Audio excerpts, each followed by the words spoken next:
بسم اللہ الرحمن الرحیم۔ بوڑھے ہمارے عہد کے، ان حضرات سے معذرت کے ساتھ جو خود کو بوڑھا سمجھنے لگے ہیں۔ بوڑھے ہمارے عہد کے چالاک ہو گئے۔ ایام طالب علمی میں گرما کی چھٹیوں کے دوران ہم سورج ابھرنے سے پہلے سحر خیز دوستوں کے ہمراہ نزدیکی پارک میں پہنچ جایا کرتے تھے۔ پارک کے ایک کونے میں ہر طرف ہنس مکھ بزرگوں کی غیر آوارہ ٹولیاں گھومتی پھرتی نظر آتی۔ ڈاکٹری ہدایات کے مطابق کوئی بزرگ کمر کے درد کی ورزش میں مصروف ہوتے تو کوئی بزرگ جوڑوں کے درد کے لیے ہلکی پھلکی ورزش کرنے میں مگن۔ چند ایک بوڑھے بابا جانی گردن کی درد لادوا کے لیے تیزی سے اصیل مرغوں کی طرح سر ہلا رہے ہوتے۔ ان بزرگوں کی بھاری اکثریت شوگر زدہ تھی۔ ان کا زور چل چلاؤ پر ہوتا، پیدل چلنے پر۔ بیماری دل کا تو ادھر شاید مریض کوئی بھی نہ تھا کہ یہ سارے بزرگ درد دل والی عمر سے بظاہر حفظ و امان گزر چکے تھے۔ تازہ ہوا کے شوقین کئی بوڑھے اپنی اپنی تہمت ہاتھوں سے گھٹنوں تک اٹھائے ہوئے نظر آتے۔ چند ایک من موجی اپنے ہاتھ کمر پر کرتے کے نیچے باندھے بھاگ رہے ہوتے تو کچھ بھاگنے کے ساتھ ساتھ ہاضمے کے چورن کا اشتہار بنے ہوئے تھے۔ قریب جا کر معلوم ہوتا تھا کہ یہ بھاگ نہیں چل رہے ہیں، خدا کے سہارے۔ آج پون گھنٹہ گزرتا تو تمام بزرگ تہمت سماٹ کر گول دائرہ بناتے ہوئے رنگ محفل جمانے کے لیے پارک میں مقام معین پر براجمان ہو جاتے۔ پہلے تو اس مقام کا علم نہ تھا، مگر ہر صبح ہمیں قدرے بوڑھی آوازوں میں کبھی افسردہ اور کبھی رومانوی گیتوں کی آواز سنائی دیتی تو ہم محظوظ بھی ہوتے اور حیران بھی کہ یہ شاعر کی نوا اور مغنی کا نفس کدھر سے برآمد ہو رہا ہے۔ گیت کچھ اس طرح سے ہوتے: دل دیتا ہے رو رو دہائی، کسی سے کوئی پیار نہ کرے، یا آئے موسم رنگیلے سہانے، یا پھر گلوں میں رنگ بھرے بادنوں بہار چلے بھی آؤ کہ گلشن کا کاروبار چلے۔ بہت ہی بوڑھی کامتی آواز میں یہ گانا گایا جاتا۔ در حقیقت یہ محفل ضعفاء تھی جو کہ باغ میں صبح سحر کی غرض سے آنے والے بزرگ برپا کیا کرتے تھے۔ اس مجلس ضعفاء کے آس پاس جا نکلتے تو ان ٹھٹھے باز بوڑھوں کی گفت و شنید ملاحظہ کرنے کا سنہری موقع ملتا۔ ایسی باتیں اور ایسے چٹکلے کسی بت کا دہ میں بیاں کروں تو کہے صنم بھی ہری ہری۔ ایک نہایت ہی مجبور اور لاچار بابا جی سلو موشن میں ورزش کر رہے تھے۔ انہیں مشکل بلکہ جبر مسلسل میں پا کر ہمارا دل بھر آیا، مگر ان کے ہم قبیل دیگر بزرگ ان کی نقل و حرکت پر پاپ ایکسرسائز کی آوازیں کس رہے تھے۔ حالانکہ ان سب بوڑھوں کا کہنا تھا کہ ڈاکٹر حضرات نے انہیں مداخلت بھیجا اور لوگوں کو مفت ہدایت جاری کرنے کی ممانعت کی تھی۔ ایک مرتبہ اتفاق سے الصبح پاپ ایکسرسائز کرنے والے بزرگ کے قریب سے ہمارا گزر ہوا۔ بابا جی جو کچھ گنگنا رہے تھے سن کر ہم حیران و ششدر رہ گئے۔ مزید تصدیق کے لیے اپنے ایک دوست کی خدمات حاصل کر لی تو انہوں نے بھی تصدیق فرما دی۔ بابا جی کے دانت بہت پہلے ریلت فرما چکے تھے، لیکن موصوف اپنی پھٹی پرانی آواز میں گنگنا رہے تھے: ابھی تو میں جوان ہوں۔ یوں ہمارا اشتیاق مجلس ضعفاء کی کارروائی سننے کے لیے مزید بڑھ گیا۔ ہم بھی ہر صبح قصداً اس مجلس کے قریب جا کر ورزش کرنے اور ہم جیسے نزدیک افتادگان کے کان اس مجلس ضعفاء میں پوری شرکت فرمانے لگے۔ ایک صبح کا ذکر ہے کہ اچانک ایک بوڑھا سا کہکا بلند ہوا تو ہم چوکنے ہو گئے۔ سروں پر سفید ٹوپیاں اوڑھے بزرگان لطیفہ طراز بالکل نوجوانوں کی طرح ایک دوسرے کے ہاتھوں پر ہاتھ مار رہے تھے، کیونکہ مجلس ضعفاء ایک ساٹھے بابا جی کی پھلجھڑی سے کشتے زعفران بن چکی تھی۔ وہ بوبک بڑے میاں فرما رہے تھے کہ میں آج کل زندگی کی آخری خوش فہمی میں مبتلا ہوں۔ مجلس والوں نے آخری خواہش کر تو سنا تھا، مگر آخری خوش فہمی کا سن کر مزید تجسس کا شکار ہو بیٹھے اور پوچھنے لگے کہ کیا ہے تمہاری آخری خوش فہمی؟ وہ مرد ضعیف اینک اوپر کرتے اور تہمت کستے ہوئے بولے، ٹی وی ڈراموں میں کام کرنے کی تمنا ہے۔ بوڑھا کردار کرنے سے تو دل میں ٹھنڈک پڑتی ہے۔ پھر سمجھانے کے انداز میں کہنے لگے، بوڑھوں کی بیوی یا بہویں نوخیز اداکارائیں ہی ہوتی ہیں نا، کبھی دست شفقت سر پر رکھنا پڑتا ہے تو کبھی دلاسا دینے کے لیے گلے سے لگانا پڑتا ہے۔ یہ بات سنا کر بابا جی خود بھی کام کر ہنستے اور دیگر بوڑھے بھی ہنس کر کامتے۔ اس طرح ایک بزرگ جو فارغ البال تھے مگر ہر زاویے سے پرفریب دکھائی دیتے تھے، اپنی شکستہ اینک کو ناک کی اختتامی حد پر رکھ کر اینک کے اوپر سے دیکھتے ہوئے فرمانے لگے کہ آج کل کی سیاسی یا سماجی عورتیں ذرا ہماری دلہنوں سے مقابلہ کر کے تو دیکھیں، یہ خواہ مخواہ حقوقی ادھم مچا سکتی ہیں، روٹیاں نہیں پکا سکتی۔ اتنا دم ہے تو ہماری سگڑ دلہنوں سے گول روٹیاں پکانے کا مقابلہ ہی کر لیں، لیڈری کا سارا بھرم کھل جائے گا۔ اس پر یہ سب ریٹائرڈ بزرگ اپنی فنکارہ دلہنوں کے فنی محاسن و مہارت پر برسر محفل بیان کر کے دانت سمیٹنے لگے۔ ایک صبح اچانک محفل سے ایک سوال اٹھا، جو مرد کام نہیں کرتے، نکمے، نکٹو اور نہ جانے کیا ہوتے ہیں، مگر وہ عورت جو فن کوکنگ سے نابلد ہو، اسے کیا کہا جائے؟ جواب آیا، پھوڑ، کامچور، نواب زادی، للو بے تمیز وغیرہ وغیرہ۔ بعد میں معلوم ہوا کہ یہ سوال اٹھانے والے حضرات خاصے تجربہ کار رنڈوے تھے اور حلقہ ضعیفہ میں حقیقت پسند کے نام سے جانے جاتے تھے۔ ان دنوں اپنے ہی گھر پر بہو کے دور حکومت میں حیات بامشقت بھگت رہے تھے۔ ایک افسوسناک بات یہ تھی کہ یہ سب ہنسوڑ بوڑھے نوجوان نسل کے لیے نہ صرف تعصب رکھتے تھے بلکہ کینہ پرور بھی تھے۔ مثلاً ایک صبح ایک متعصب بوڑھے میاں بقائمی ہوش و حواس فرما رہے تھے، بلکہ باقاعدہ کسی فلمی ہیرو کی طرح کہہ رہے تھے، چلو یہ تو اچھا ہوا کہ ہم تمام خالص اشیاء خورد و نوش کھا پی گئے ہیں، یعنی چٹ کر گئے ہیں، اور ان چھچوروں کے لیے باقی کچھ بھی نہیں چھوڑا۔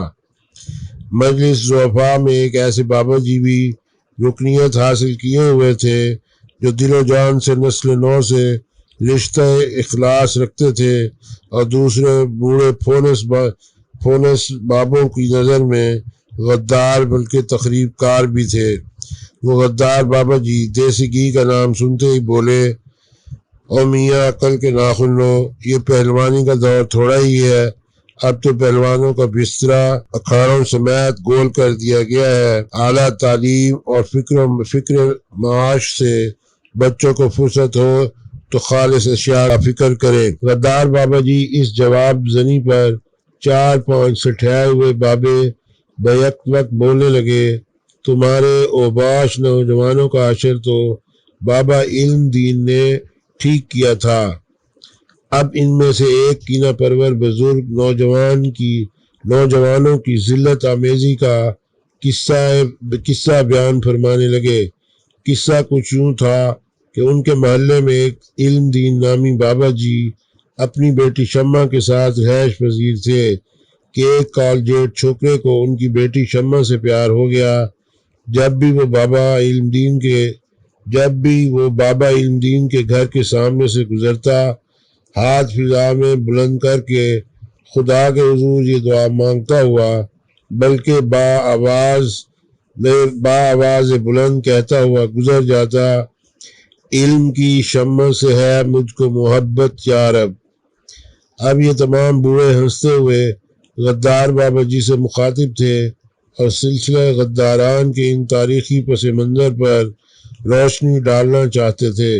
نوجوانوں کی ذلت آمیزی کا واقعہ سناتے ہوئے بزرگ اب مزید اونچی آواز میں بولنے اور وضاحت کرنے لگے کہ ایک صبح بابا علم دین ندائے دل سنتے ہی باہر نکل آیا اور شمع علم کی چاہت میں غرق اس عاشق مزاج لونڈے کی تاریخی مگر سوکھے ہوئے قصے سے ایسی مرمت فرمائی کہ کلام اقبال کے معنی و مفاہیم بتا بھی دیے اور عملی طور پر سمجھا بھی دیے۔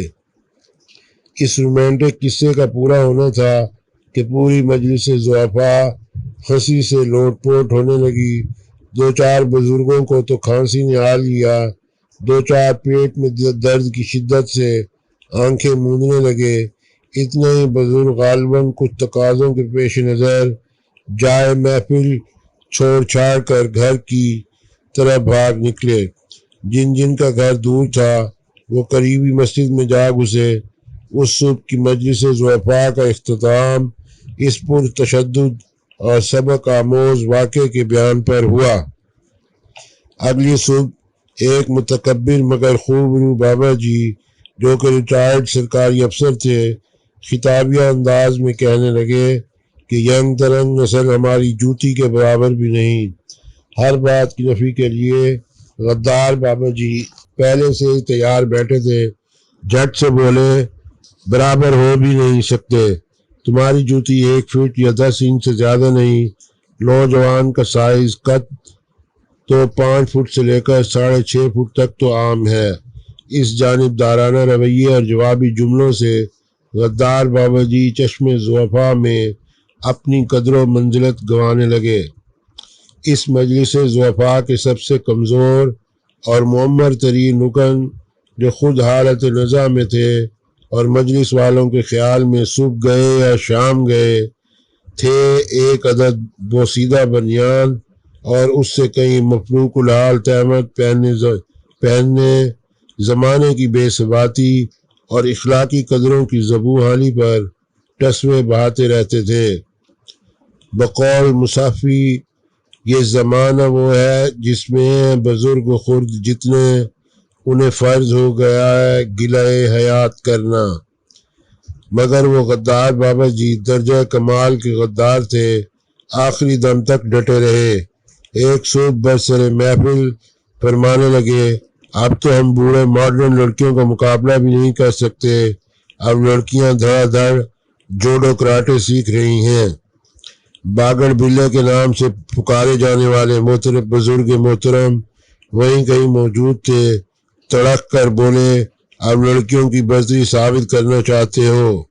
غدار بابا جی کی اس شرع انگیز حرکت پر سب بزرگ گرم ہو گئے، باری باری آگے بڑھ کر چلانے اور غرانے لگے، جاؤ جس چیمپئن کو چاہیے لے آؤ۔ پھر آخر میں ڈر کر کہتے، بشرطیے کہ لڑکیوں کی چیمپئن ہی ہو۔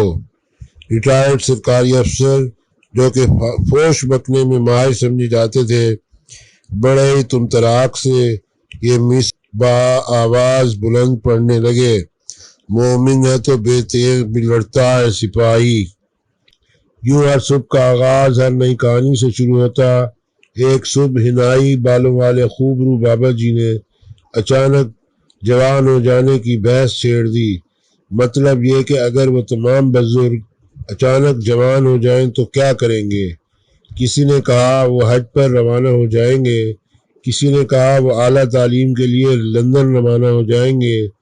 ایک رنگین مزاج بابا جی بولے، میرا تو زیادہ تر وقت گرلز ڈگری کالج کے باہر گزرے گا۔ خیر سے اس روز غدار بابا جی بھی بقائمی ہوش و حواس وہاں موجود تھے۔ کہنے لگے، اس عمر میں بھی تم سب معجزوں کے طلبگار ہو۔ اب سب بابوں کا رخ ایک مرتبہ پھر غدار بابا جی کی طرف ہو گیا۔ ان سب بزرگوں میں سے ایک ریٹائرڈ سکول ماسٹر بابا جی کے لتے لینے لگے۔ ماسٹر جی فرمانے لگے کہ اگر خدا تعالیٰ درخت کو سایہ، پانی کو روانی، پرندوں کو پرواز اور جگنوں کو روشنی دے سکتا ہے تو پھر بوڑھوں کو جوانی کیوں نہیں دے سکتا۔ اور آخر کار ماسٹر صاحب نے ماسٹری دکھائی دی، کہنے لگے ہر چیز کو جہاں میں قدرت نے دل بری دی، پروانے کو تپش دی، جگنوں کو روشنی دی، سایہ دیا شجر کو، پرواز دی ہوا کو، پانی کو دی روانی، موجوں کو بے کلی دی، رنگین کیا سحر کو، بانگ کی دلہن کی صورت، پہنا کے لال جوڑا، شبنم کو آرسی دی۔ پہلے دو اشعار جو قدرے آسان تھے، ماسٹر جی کی زبانی سنتے ہی بزرگان محفل کے ماتھوں پر تیوڑیاں چڑھ گئیں، مگر تیسرا شعر سنتے ہی محفل واہ واہ کے نعروں سے گونج اٹھی اور ماسٹر جی نے محفل لوٹ لی۔ دلہن کی صورت، لال جوڑا، شبنم فلموں والی، رنگین سحر، یہ سب کچھ سن کر بوڑھے حضرات ماسٹر جی سے فرمائش کرنے لگے کہ ماسٹر روز ایسی باتیں سناؤ تو بات بنے۔ اچانک جوانی کا سوال تو گیا جہنم میں۔ اس روز مجلس کا اختتام دلہن کی صورت اور لال جوڑے کے حسین تخیل پر اختتام پذیر ہوا۔ اور صاحب ان ٹوپی پوش بابوں پر غضب نہ ہو خدا کا، پارک میں بیٹھے بٹھائے فلم انڈسٹری کے چکر لگا لیا کرتے تھے۔ ایک رنگین مزاج بابا جی جو کہ سر پر مہندی لگایا کرتے تھے، صبح سویرے لچر فلموں کی باتیں کرنا ان کا معمول تھا اور شوق بھی۔ اپنے اپنے وقت کی اداکاراؤں کا ذکر حسن چھیڑ بیٹھتے تو پتھرا سے جاتے، گویا عمر رفتہ کو آواز دے رہے تھے۔ اس مجلس کے دو پیران فرتوت جو کہ گہرے دوست تھے، ایک دوسرے کو بگڑے ہوئے ناموں سے پکارتے تھے۔ ایک بابا جی دوسرے کو سفید سانڈ کہتے تو دوسرے بزرگ بابا جی کو برفانی ریچھ کہہ کر پکارتے۔ اس طرح جب کوئی رکن مجلس ملک خاموشاں کو سدھارتا تو کئی دن تک مجلس سونی سونی رہتی، لیکن مجلس کے بحال ہوتے ہی صرف مرحوم کے ترکے کی باتیں ہوتی۔ مرحوم کے برسر پیکار عزیز و اقارب جو کہ بعد از وفات صلح کر لیتے، انہیں لالچی اور خود غرض قرار دیا جاتا۔ سفید سانڈ بابا جی تو دوسرے بزرگوں کو بالترتیب سفر آخرت کے وارنٹوں سے آگاہ فرماتے رہتے۔ ہمیں اپنے اس شہر مجلس ضعفاء سے تبادلے پر اتنا افسوس نہیں جتنا اس مجلس کی کاروائی نہ دیکھنے کا افسوس ہے۔ مجلسی بزرگ اکثر وہاں پر موجود لڑکوں سے کہا کرتے تھے، چلو بچوں یہاں سے چلو، بزرگوں کے پاس تمہارا کیا کام۔ اب درخواست ہے کہ چینل کو سبسکرائب کریں اور آئیکن کا بٹن پریس فرمائیں۔ بصورت دیگر ہم آپ سے ہرگز خفا نہیں ہوں گے۔ اس سے پہلے بھی ہزاروں لاکھوں چینل سبسکرائب کرنے سے ہمارے معاشرے میں کون سا سدھار پیدا ہو گیا یا کون سا بیمار شفا یاب ہو گیا ہے۔ آپ یہ کہہ سکتے ہیں میری انگلی میری مرضی۔